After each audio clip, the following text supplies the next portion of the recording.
Okay, so now we're going to actually open up our envelope and take out our instructions.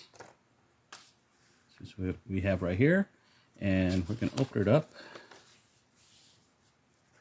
And we come to these two pages here.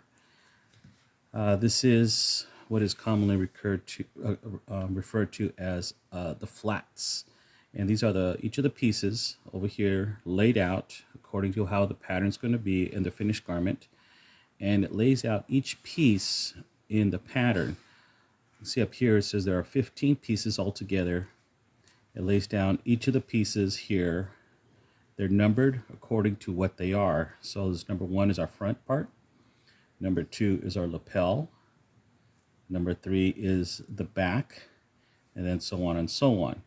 So our flat over here will include all the pieces that are over here. And that's going to be important as we go through and we label this. So our objective right now is to identify our colors and what we're going to use. So we are going with the blue, and this is not just any blue, because there are different blues. Even my pen is, you can see, is a different type of blue than what's in the coat. So you have primary blues, you have dark blues, you have navy blue, which can get really dark, and some people can often mistaken it for black. So with this, I'm going to go with a real common color that you'll find if you're looking for fabrics, and that is called royal blue. So I like the royal blue. I think that's very appropriate for this costume. So we're going to go royal blue. So I'm going to mark over here that our coat color is going to be royal blue. And that's the sleeves as well as the fronts. Those are going to be royal blue. The other thing that's also going to be royal blue are the pockets. Those are going to be royal blue as well. Next, it's going to be my son decided he wants to go as a continental soldier. So the continental soldier, the contrasting color is the red. So you have your primary color in your outfits. You also have a contrast color, and this one is going to be red. Basically, if you go look for red, you're just going to see red. So red is going to be our collar. There's also a little piece underneath the collar. There's a collar stand. We have our lapels and our cuffs. Those are all going to be red. So that's going to be the primary colors of our coats. Then you have our vest and our pants. And these, as we look at our outfit, look like they're going to be white, but I'm not going to go white. I'm actually going to go a contrasting color here, and I'm going to go ivory. So I'm going to write ivory. This is not going to show up here, but this does. There we go. Ivory. So our vest is going to be ivory, and that'll also includes the back of the vest will be ivory. And our pants, I'm probably going to go ivory, or I may go white. I think white because we're going to have a lot of ivory going. I think it'll be a nice contrast in there to accent the white. So that's how our colors are going to lay out. So what we can do is I can go over to our pattern pieces over here, and I can mark what's going to be what. So I know that royal blue is going to be number 1, the front. So I'll just mark that with the blue, as well as the back. So this is going to be blue. And number 4 is a flap, but that's actually the pocket. So I'm going to make that blue. And and then the sleeves are going to be blue. So sleeves here are 7. So that's going to be blue. Then I'll mark my reds. The red is going to be the collar, which is number 5, collar, and as well as the collar stand, which is number 6. So this is going to be red. I put C here for collar, I meant red. And our sleeve is also going to be red. So sleeve is number 7. no wait, not number sleeve, our sleeve band. That's this part right here. The sleeve band, which is piece number 8. That's going to be red. Number 10, well, let's see, number 9 is our front of the back, and this is referring to, it says B, so this is referring to B, which is the vest. So that's actually going to be ivory. So number 9, I'm going to mark ivory. Number 10 is the back of the vest. That's going to be ivory. Part number 13 and 14 are the front and the back, and you'll see that says C, so that's referring to the pants. So I'm going to put those as well. So those will be ivory or white. So we got everything covered. Oh, number 2, which is our front lapel. Now front lapel we determined is going to be red. So let's mark that. And let's see, we have another piece here, 11. So that 11 is the tie ends. The tie ends are on the back of the vest right here. So that's going to be ivory. So we have left with 2 pieces that are not colored. That's number 12 and number 15. Number 12 is actually a buttonhole guide, and so that's not really an actual piece. It's just a guide for us to lay down where the buttons are going to be. The number 15 is a leg elastic, and that's what's going to make our elastic bunch down here. And that is not actually, that's just to measure our elastic so we can put it into our piece. So it's not an actual piece. So those don't require any colors. So we got our colors laid out. What this is going to come handy is when it comes time to start laying out and cutting our patterns, we can refer back to this. We won't accidentally put the wrong piece on the wrong color and cut out the wrong part. And then we start losing fabrics. And we don't want to waste our fabrics because we spent a lot of time and money getting them. So that's where we're going to lay these all out here. So we got that laid out. We got our colors. Next step.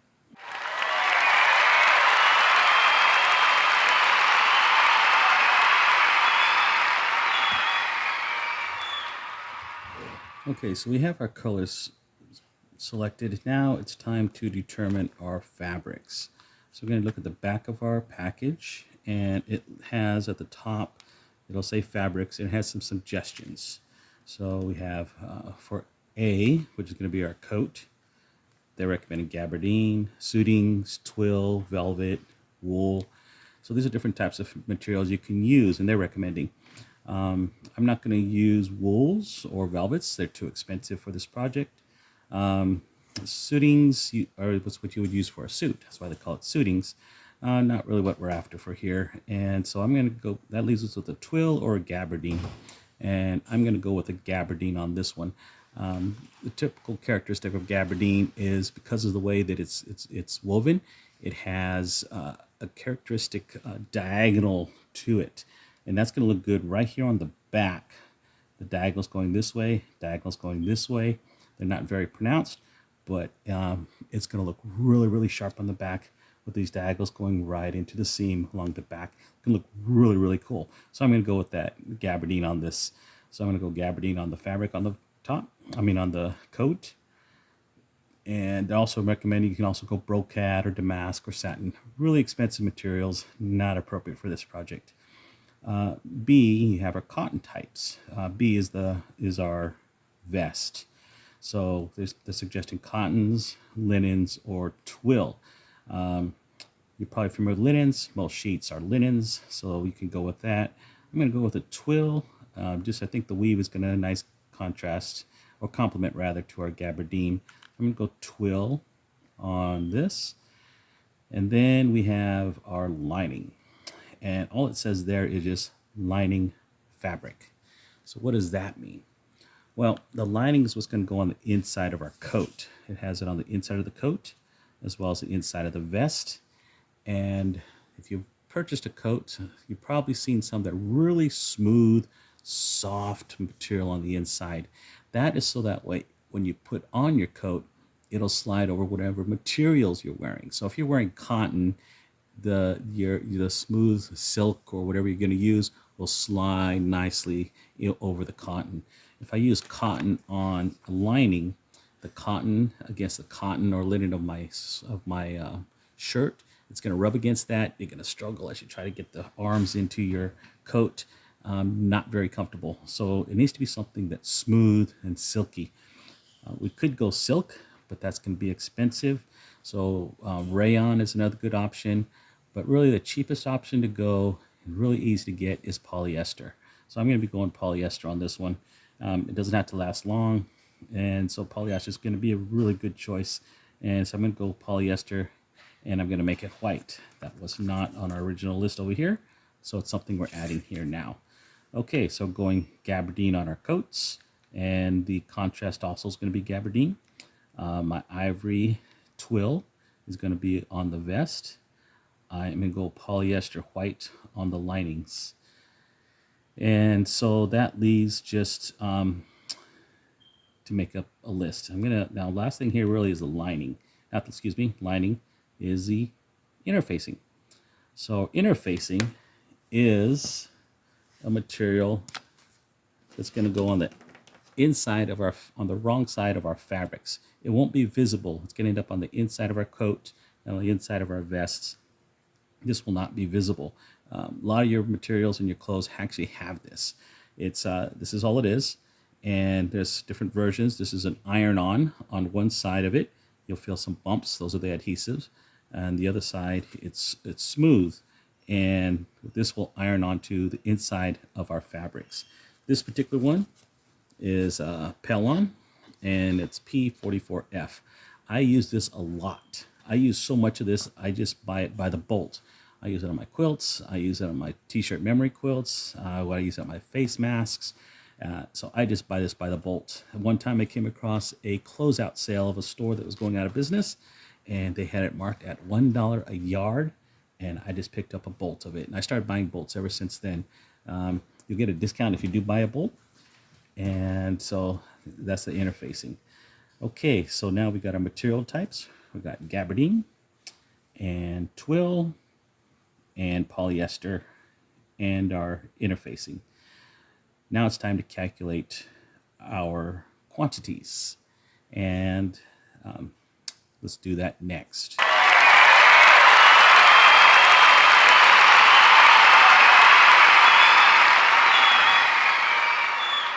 Now let's determine how much material we're going to need. So we know our colors, we know what type of material we're going to use. Now how much of it do we actually need? So we're going to go back to our cover or our packet, and let's go to the back of it. And this is where your bust measurement comes in again.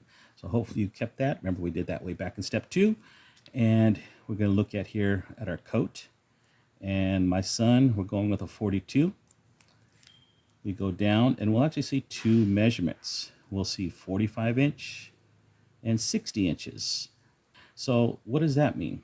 Well, this is how the material is actually merchandised. If you go into a fabric store, you'll typically see your fabric on a bolt. There's a cardboard box, something similar to this, and that's a bolt. And what it is, those are 45 inches. What that means is the fabric itself is 45 inches wide. Then they fold it in half, and then they put it on the bolts. So you end up with a folded piece of material, and you'll end up with a fold right in the middle of the material. Majority of times, if you're washing the material, this just washes out, and you can iron it out and steam it out. Usually it's no big deal. It doesn't interfere with the pattern at all. You cut around it. It really doesn't make too much of it rarely interferes with anything. So I don't worry about that too much. So, but if you go to a fabric store, you'll see 45 inches on the racks. That's pretty much what you'll see. If you buy your fabric online, most likely they're going to be selling it in 60 inch. And these are not square bolts where the material is folded in half, but they're actually rolls. So the fabric is set smooth. You don't have that fold right in the middle of it and that crease that's created in the middle of it. So that's the difference between it. So pay attention, because if you're ordering online, pay attention, because it's most likely going to be 60 inches. Sometimes you'll find some fabric stores that are local that they will sell this by the 60 inches.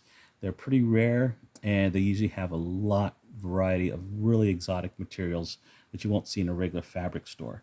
So you do need to keep track of both of those. So when I did make my notes, I'm going to record my 45 inches as well as my 60 inches, because depending on where I end up buying my fabric. So my 40 inch, I'm going 40 size 42 on my chest measurement. If I go to my coat, I see in this gabardine in royal blue, I'm going to need 3¼ yards of 45 inches or 2 1/8 yards of 60 inches. I will round this up a little bit. I give myself a little extra material because I will probably use it for some extra projects later on, but also just in case, it's never hurts to have a little extra wiggle room in there. So I'm going to go through each one of these and I will write down in my notebook what I've got so far. So here we are. So here's what I got. I got my size 42, my coat, 45 inches. I'm going to go 3¼ yards, and that's going to be gabardine in royal blue. And my contrast color is going to be red. Remember, this is for my son's costume. And my vest, I got my material, twill with my color. And now I write everything down. I now have a shopping list of my colors. I still have to add in here my interfacing. Well, I have interfacing already, so I'm not too worried about, I'm not going to buy any, but make sure you do include your interfacing in there. You will need to total up all your interfacing. So here we have our interfacing here. They're saying 1 3/4 yards here for interfacing for the vest. They're saying 1 7/8 yards. Ugh, math.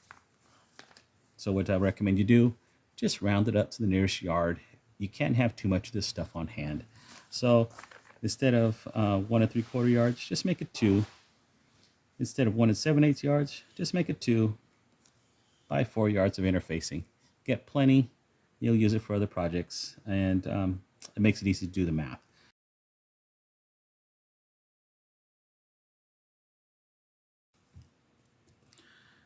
So last word on materials that you want to consider. This is an optional way to do it. There's a couple ways to do this one, but I do strongly recommend you do some form of this. One is you get muslin.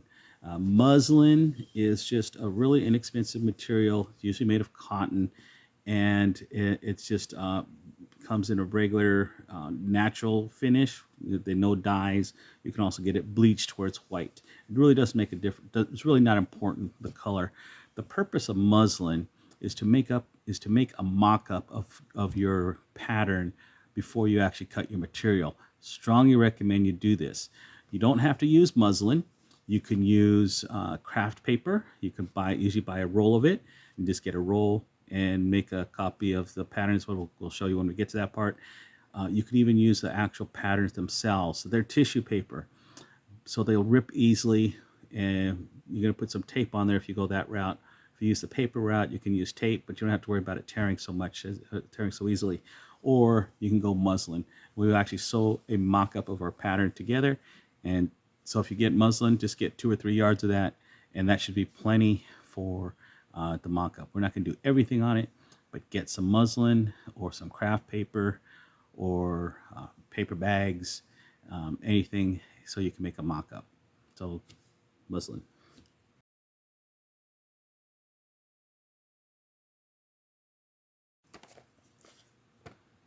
The other items we need to pay attention to on our shopping list are what they call the notions. The notions are just the incidental things that, like the buttons and elastic. So it does list on our pattern list on the notions. You will need some elastic, say 1 3/8 yards of 3/4 wide elastic and 1.5 yards of 1 inch wide elastic. You can buy it in packets like this. You can also buy it in, they'll sell it by the yard, by the foot, so you can buy it that way too. I had a sale going on, so I picked these up at the local craft store, and this was like $5. So that's on our list. Make sure you put that on your shopping list. And then there's the buttons. Let's talk about the buttons. The buttons on here are really, really cool. They're really nice. They're just round, and they're like a satin finish, or you can call it antique finish or brushed finish. And they're not chrome. Could you imagine 1,000 chrome buttons with the stage lights going, and they'll be flashing everywhere. That's why they're satin or this brushed nickel, so that way you don't get a whole lot of flashing going on. That could be distracting to the audience while the actors are dancing around and acting on the stage, to have all this flashing going on. So not chrome. I spent about 3 or 4 days looking for some buttons that looked like this, and it'll drive you nuts. It'll drive you crazy. Could not find anything that was just a natural, plain, round, flat button. And then I was thinking about it one night, and I was like, you know what? I've seen this before, and I couldn't quite place it. And eventually it dawned on me. These are what they call button covers. What a button cover is, it's just that. It's a little button cover. You might be familiar with the tools where you can make the little pin buttons. You have little logos or notions or slogans on them. Those have on the back a pin back, and that's what and it's just a button and a cover that's pressed onto it. A button cover is used in sewing quite often, is to make custom buttons. They're designed so that way you can cut a piece of fabric, a round piece of fabric, you lay it on top of the cover, you press another piece onto it, and then you get a custom-made cover, custom button. That's what these are. These are button covers. You can buy these. There's a company called Dritz that makes them. You get about 14 in a pack, and they come in the sizes that we need. We need a 3/4 inch, and we need a 7/8 inch. That's all we need. And we're just going to press the two pieces together, and we got our buttons. Now, I don't know what it is about these people back then. They were crazy about buttons. They had buttons everywhere. You could have 100 buttons on the thing. There's quite a few buttons on here. I am making 2 of these. So I found a place online on Etsy, and they sell these buttons by the package of 100. That's going to be more than what I need for both outfits. I'll have some extras, but I can use them for students, special projects, whatever. We can make some custom fun buttons and just have little project ideas. So I'll use the extra buttons. And they're not very expensive. Pack of 100 cost about $18, and that's going to be plenty for what we need. But make sure, as I mentioned earlier, there are different types of button covers. One, it has the pin back that you put on for your logos and such. The ones we want have a wire back. It's a little loop on the back, and that's how we're going to stitch it to our fabrics. So we make sure you get the wire backed and not the pin backed ones. You don't want to get those confused. And buy as many as you need. You can buy them at the full local fabric store. You can buy them online. I'll put the links down below for those. And so buttons. So that takes care of all of our notions between the fabric and our notions and our buttons and our elastic. And you still need your thread. So make sure you get the bright color threads if you don't have some already. That's quite a shopping list, but shopping's fun. Now go out, spend some money, get some materials.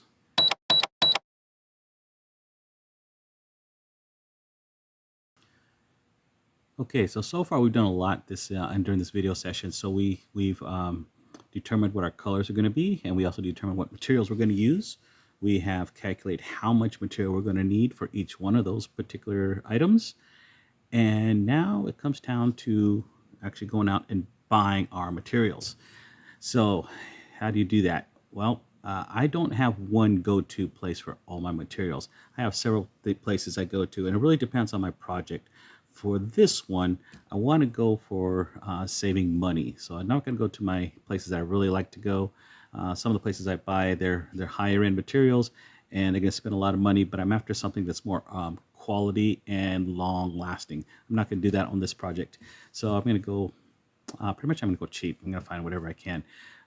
So I will not buy from just one source. I will go to several sources, but I do want to make some tips for this. One, if you're going to go to a local fabric store, do not underestimate coupons. So get on their mailing list. Yeah, I don't know. Some people, they don't want to get all that junk mail. They don't want to get it in their emails. They don't want to get the junk mail in the mail. Yes, you do. You want to get those coupons, because if you buy a lot, you get better deals. And so I've had coupons come in that were good for 50% off. And I've bought sewing machines for 50% off. So fabrics, 25%, not unusual. You want to save the money, get on the mailing list. Don't worry about that. What I do for emails, though, is I have an email account that's just for spam mail. And that's what I give out when I'm going to getting all these email lists. So if I go do a test drive on a car and I say, give me your email, I'll give them that spam email. And that's what I use. But then I can get the coupons I'm looking for when I need them. And that's a good way to do that. So I recommend set up a spam email. Don't make it look like a spam, just make it simple. So that way when you give it to the cash register or to the clerk, it's easy for them to understand and they can type it in. Great way to manage those. So get those coupons and shop according to the coupons. If you buy online, I don't have one particular place I go to. I might buy 2 or 3 different places depending on the price and what deal's going. So I will do that. And just really got to pay attention to is that you are getting the correct 45-inch or 60 inches I mentioned earlier, that you get the correct amount.